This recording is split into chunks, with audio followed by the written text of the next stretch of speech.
and welcome back to Sunny Live Channel. Thank you so much, guys, for tuning in. I'm back again with Mzansi Soapy Stories, guys. It's been a rumors, but now it confirmed that Gabisile is back on Uzalo.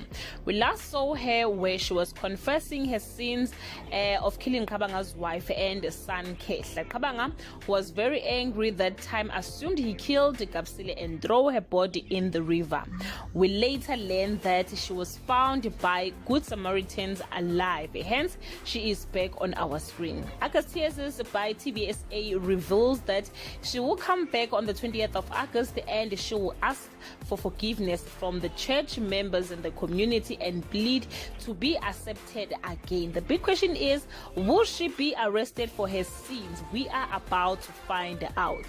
Guys, I don't know if Gabisile will bring Vavavoom on Uzalo or not, but I'm scared that she might also disappear like the old actors who comes back and leave after a few days. That's all I have for today. Do leave your comment below and share your opinion.